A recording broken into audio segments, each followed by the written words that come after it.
Aqui é o professor Paulo e na aula de hoje faremos uma revisão sobre funções trigonométricas. Iremos partir da trigonometria básica no triângulo retângulo até chegar nas funções trigonométricas e nas propriedades que iremos utilizar durante o curso. Começando da trigonometria do triângulo retângulo, aqui temos um triângulo retângulo que tem medidas de lado A, B e C. Esse lado aqui oposto ao ângulo de 90 graus, chamado de hipotenusa, tem medida C. Esse A aqui está junto do ângulo θ, seria o cateto adjacente a θ. Então isso aqui é a medida desse cateto adjacente. E B seria oposto ao ângulo θ, sendo a medida do ângulo oposto a θ. E a gente sabe que o seno desse ângulo vai ser o cateto oposto sobre a hipotenusa, a medida desses lados, tá? Então B sobre C. O cosseno, cateto adjacente dividido por hipotenusa, então A sobre C, e a tangente, o cateto oposto dividido pelo cateto adjacente, portanto B sobre A.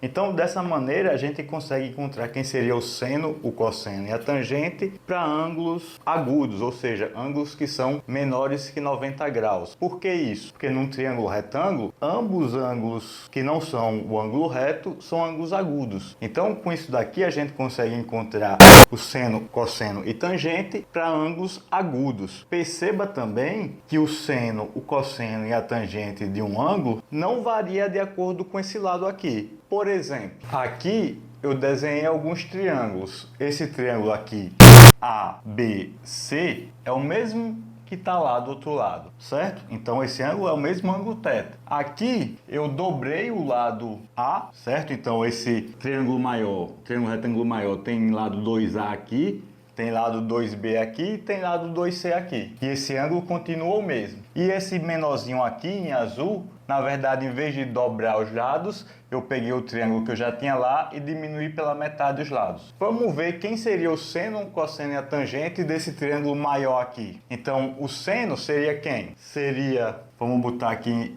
em azul, cateto oposto. No caso, o cateto oposto ao ângulo θ lá seria 2B, dividido pela hipotenusa. Qual é a medida da hipotenusa do triângulo maior aqui? 2C. Então, isso daqui dá 2B sobre 2C, que é a mesma coisa de B sobre C. Da mesma maneira, para o cosseno, medida do ângulo do cateto adjacente, 2A, e a hipotenusa, 2C. Ou seja, tenho A sobre C da mesma maneira, cancelando esse 2. Assim como aqui eu vou ter 2B sobre 2A. No caso desse triângulo menorzinho aqui, que os lados são divididos por 2, o que é que acontece? Eu tenho que aqui vai ficar B sobre 2 dividido por C sobre 2, que também é B sobre C, certo? Cancelando a multiplicação pelo meio. Aqui, A sobre 2 dividido por C sobre 2, e aqui, B sobre 2 dividido por A sobre 2. Isso aqui acontece não apenas no caso de eu dobrar ou diminuir pela metade. Se eu multiplicar esse lado aqui por um número positivo R qualquer, então esse lado aqui vai mudar o comprimento, mas se eu faço isso em todos os lados, ele continua sendo um triângulo retângulo que é semelhante a esse, ou seja, esse ângulo permanece o mesmo. Porém, como os lados são multiplicados todos por um mesmo número, quando eu faço a divisão deles, esse número se cancela e fica apenas esse número aqui que eu já tinha originalmente, ok? Então, por isso que esse seno, ou cosseno, ou a tangente, não depende do tamanho dos lados necessariamente. Depende apenas do ângulo. Agora, vamos olhar para o seno e o cosseno de uma outra maneira. Como assim de uma outra maneira? Se o seno é B sobre C, isso aqui significa o quê? Significa que B pode ser escrito como sendo C que multiplica o seno de θ. Já aqui, eu posso dizer que o A pode ser escrito como C que multiplica o cosseno de θ. Ou seja, aqui eu consigo escrever quem é A e quem é B a partir desse C e do seno e do cosseno desse ângulo. Então, esse B pode ser representado como sendo C seno de θ. Então, isso aqui seria igual a C seno de θ.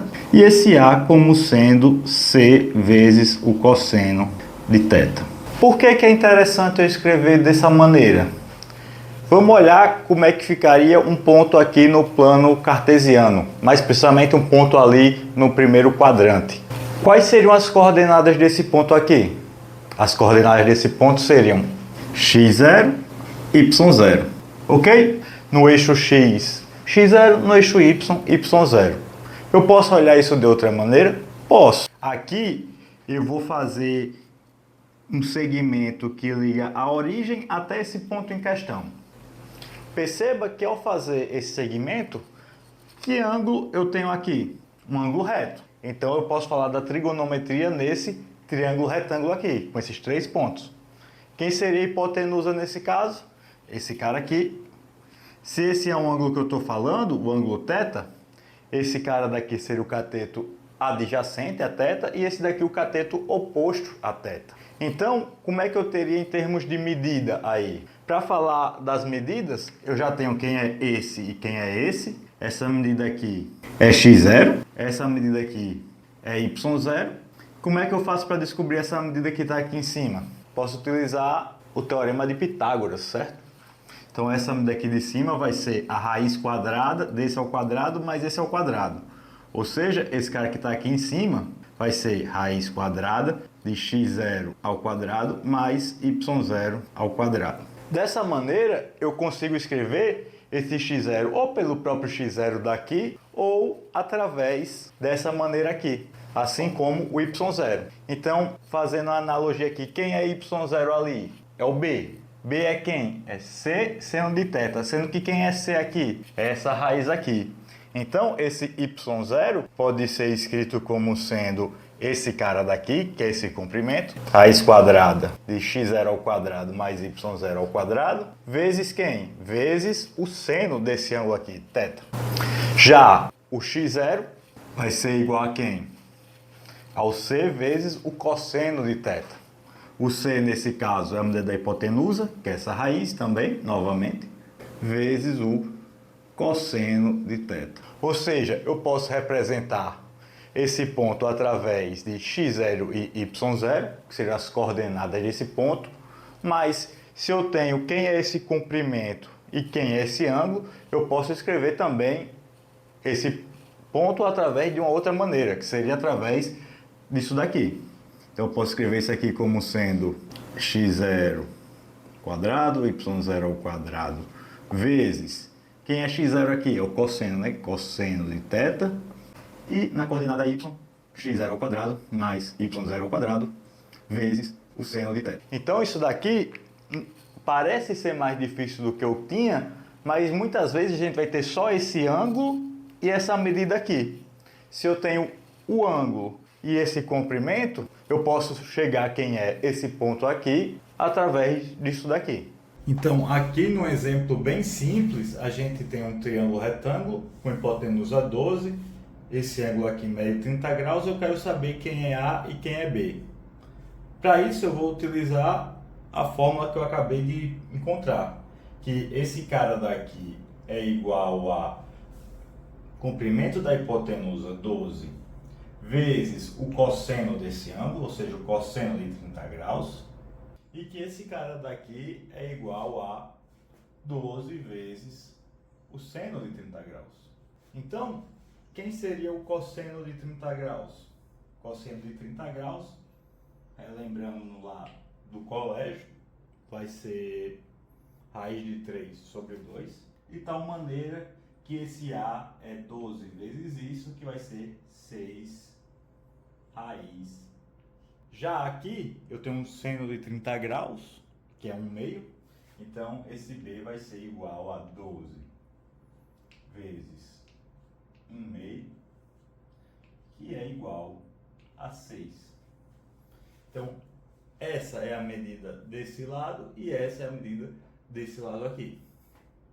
Então, se eu tivesse, por exemplo, no plano cartesiano, isso daqui fosse o eixo Y e esse daqui fosse o eixo X, então qual seria esse ponto aqui? Esse ponto aqui, que dista 12 da origem e forma um ângulo de 30 graus, um eixo X, ele vai ser o ponto Na coordenada x vai ser 6 raiz de 3. Na coordenada y vai ser 6. Então aqui veremos a diferença da medição de ângulos através de graus e através de radianos. Aqui no centro nós temos uma circunferência de raio 1, ou seja, a distância entre a origem e qualquer ponto é 1. E o que é que acontece quando nós fazemos esse ponto P variar aqui por essa circunferência? Então vamos começar a variar. Vamos parar aqui por enquanto, por exemplo. Perceba que quando o P chega aqui, em graus, eu estou medindo 54 graus, que é justamente essa abertura aqui, certo? Seria a medida desse ângulo aqui em graus. Porém, quando eu falo em radianos, eu estou falando do comprimento aqui desse arco aqui, certo? No caso, o comprimento desse ponto até esse daqui, seguindo esse arco, seria de 0,9, ou seja, esses 54 graus se transformam em aproximadamente 0,9 radianos, seguindo o que nós vimos anteriormente, que é o seguinte: que esse ângulo de 54 graus corresponde a esse comprimento aqui de aproximadamente 0,9, ou seja, 54 graus vai ser aproximadamente 0,9 radianos. E isso acontece caso eu modifique esse ângulo alfa em questão. Vou continuar aumentando ele e ali vai aumentando quanto é o ângulo em radianos. E essa conversão sempre acontece como? Multiplicando por π sobre 180. Aqui nesse caso eu tenho um ângulo de 139,7 graus, que corresponde a aproximadamente 2,4 radianos. Já quando eu boto o radianos sendo, por exemplo, π, o que é que vai acontecer? A gente vai ter que vai formar um ângulo de 180 graus, ok? Então, perceba que enquanto graus fala sobre essa abertura aqui em graus, em radianos é basicamente o comprimento desse arco de circunferência, ok? E eu posso ir aumentando esse arco até que quando chegar a 2π, a gente vai ter dado uma volta completa. Aqui em 2π, a gente vai ter um ângulo de aproximadamente 0 graus. Certo? Ou 359,8 nesse caso aí que estou aproximando. E o que é que acontece quando passa de 2π? Quando passa de 2π, basicamente o que acontece é que continua essa volta. Então isso continua indefinidamente. Se eu quero, por exemplo, encontrar quem seria o ângulo formado por 9π sobre 4, o que é que eu iria fazer? 9π sobre 4 é quem? É 9 dividido por 4, que vai ser 2 inteiros em 1/4. Então eu dou essa primeira volta inteira corresponde a 2π, sendo que eu preciso somar mais π sobre 4. Então eu vou e na segunda volta ando só π sobre 4. Já se eu quero 3π, eu começo daqui, girando no sentido anti-horário, dou a primeira volta, que dá 2π, e ainda preciso andar π, ou seja, dou meia volta na segunda volta. Já se eu tenho ângulos negativos, o que acontece é que em vez de eu dar a volta no sentido anti-horário, eu vou dar a volta no sentido horário, ou seja, ele começa aqui para baixo. Então, o ângulo de menos 3π sobre 4 seria basicamente eu andar 3π sobre 4 do comprimento de arco, sendo que em vez de ir nesse sentido, eu vou nesse sentido aqui para baixo. Mesma coisa para menos 5π sobre 2. Eu venho aqui, como é negativo, vou para baixo. Quando eu dou uma volta completa, vai ficar menos 2π. Falta quanto para chegar em menos 5π sobre 2? Falta menos π sobre 2, ou seja, eu continuo dando a volta aqui, sendo que eu vou andar só na segunda volta menos π sobre 2 aqui. Então eu termino nesse ponto da circunferência. Então, com isso, a gente consegue encontrar quem é o seno e o cosseno para qualquer que seja o valor, seguindo esse comprimento de arco aí. E como é que ficaria esse gráfico?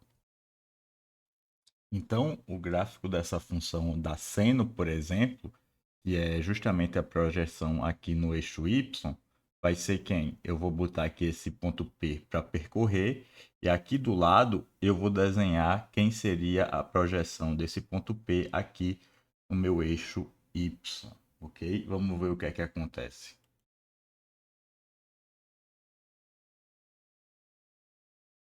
Aqui nós temos o gráfico da nossa senoide, ou seja, aqui ele começa vindo até π sobre 2, quando chega aqui em π sobre 2 ele atinge 1, que é o máximo, e ele começa a decrescer até chegar em π, que seria esse valor aqui que ele se torna zero novamente.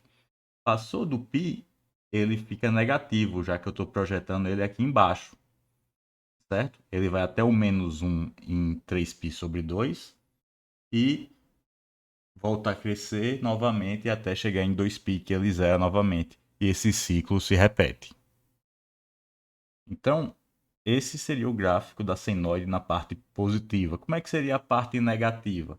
Na parte negativa, como a gente roda no sentido contrário, o que é que vai acontecer? Esses valores aqui vão aparecer desse outro lado, porém com um sinal trocado, já que a gente aqui está olhando para o eixo Y. Então, quando a gente bota esse cara daqui sendo negativo, o que vai acontecer seria aqui fica aquela coisa que eu tinha anteriormente, ou seja, o seno ela é uma função ímpar, tá? Já no cosseno, a gente vai ter uma coisa um pouco diferente. A gente consegue relacionar o seno e o cosseno através dessas projeções. Então, para projetar quem seria o cosseno, eu teria que projetar o valor que eu tenho aqui no eixo X, certo? Ou seja, vou ficar com o gráfico da seguinte maneira. Esse seria o gráfico da cosseno de X, porque no zero ele começa do 1, já que eu estou projetando no eixo X, e à medida que ele vai rodando, ele diminui até chegar no π sobre 2, que vai ser zero, cosseno de π sobre 2, e isso aqui se repete novamente. Então aqui em azul eu tenho o gráfico da cosseno de x, e vou representar também o gráfico da seno de x, juntamente com o gráfico da cosseno. Então esse em vermelho seria o gráfico que a gente obteve da seno de x. Perceba que são gráficos bem parecidos, tá? A diferença é que aqui no seno eu começo do zero, cosseno eu começo do 1, mas eu consigo transformar um no outro. Como isso? Perceba que essa distância daqui até aqui é de quanto? De π sobre 2. Olhe no círculo trigonométrico e tente descobrir por que, é que essa distância é π sobre 2. Se essa distância aqui é π sobre 2, em todos os pontos acontece isso. Se acontece isso em todos os pontos, quer dizer que eu posso transformar a seno na cosseno ou a cosseno na seno, acrescentando ou subtraindo π sobre 2 para fazer uma translação no eixo horizontal. Então, por exemplo, se eu pego o cosseno, como é que eu faço para transformar no seno? Eu preciso deslocar essa função azul à minha direita para chegar aqui, certo? Então, para deslocar à minha direita, eu vou subtrair do x menos π sobre 2. Então, seria o cosseno de x menos π sobre 2. Quando eu faço isso daí, o que acontece? Vou botar um parâmetro aqui para a gente ver isso acontecendo. A gente vai ter um deslocamento, ok? Então, aqui a gente vai começar a deslocar. Eu estou fazendo cosseno de x menos esse t aqui. E quando esse t começa a aumentar, ele vai se deslocando para a direita até que ele vai chegar a π sobre 2. Quando ele chega em π sobre 2, a gente vai ter que eles são iguais, certo? Então, botando aqui o t como sendo π sobre 2, a gente tem que os dois gráficos são basicamente o mesmo. A mesma coisa se eu quero transformar o seno no cosseno, ok? Se eu quero transformar o seno no cosseno, em vez de subtrair, eu vou acrescentar o seno para deslocar à esquerda e voltar a ser esse gráfico aqui em azul. Então, resumindo aqui, em vermelho eu tenho uma função ímpar, que é o gráfico do seno. Em azul eu tenho uma função par, que é o gráfico do cosseno. Perceba que elas são funções periódicas, ou seja, elas se repetem a cada período. Que período seria esse? Seria um período de 2π unidades aqui. A cada 2π unidades ela se repete. Ok? Por quê? Porque eu dou uma volta completa no círculo. Também seria periódica 4π. A cada 4π unidades se repete 2 ciclos. O menor ciclo possível e o menor período possível seria esse de 2π. Ok? Assim como o cosseno também. O cosseno se repete a cada 2π unidades porque é quando eu dou uma volta completa no círculo. Então, como é que eu faria para modificar essa função seno e cosseno? E o que é que acontece? A gente basicamente vai utilizar o que já vimos anteriormente. O que é que acontece? Por exemplo, essa aqui é o gráfico da seno de x, ok? Agora eu vou botar o gráfico da seno de x mais um certo número. Por exemplo, seno de x mais 1. O que é que vocês acham que vai acontecer? O seno de x mais 1 separadamente. Isso daí vai andar uma unidade para cima, ok? Então, aqui temos o gráfico da seno de x mais 1. Andou uma unidade para cima.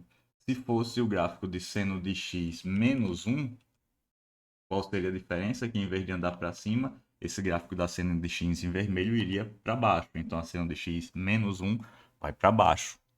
Se eu adiciono um valor aqui dentro do x, seno de x menos alguém ou x mais alguém, por exemplo, seno de x mais 2, o que vai acontecer é que ela vai andar 2 unidades à minha esquerda, ok? Já se, então, seno de x mais 2 andou 2 unidades aqui para a minha esquerda. Já se eu subtraio, ele anda para a direita. Então, botar menos 2, andou agora para a minha direita. E se eu multiplico aqui dentro do x, por exemplo, em vez de fazer seno de x, eu faço seno de 2x, o que é que acontece? Seria esse b aqui da formulazinha. Esse b ele é responsável pelo quê? Pelo alongamento ou compressão horizontal. Então é como se tudo acontecesse agora 2 vezes mais rápido. Então, se meu período antes era 2π, agora passaria a ser π. Então, esse daqui é o gráfico da seno de 2x. Ou seja, tudo acontece 2 vezes mais rápido. Ao invés de eu fazer só uma subida e descida até o π, aqui eu faço o ciclo inteiro até chegar no π. Ok? Já se em vez de multiplicar o x, eu multiplico o próprio seno, o que vai ser modificado vai ser essa amplitude aqui. Em vez de do menos 1 até 1, quando eu faço 2 vezes seno de x, ele passa aí do menos 2 ao 2, ok? Isso acontece da mesma maneira para a função cosseno.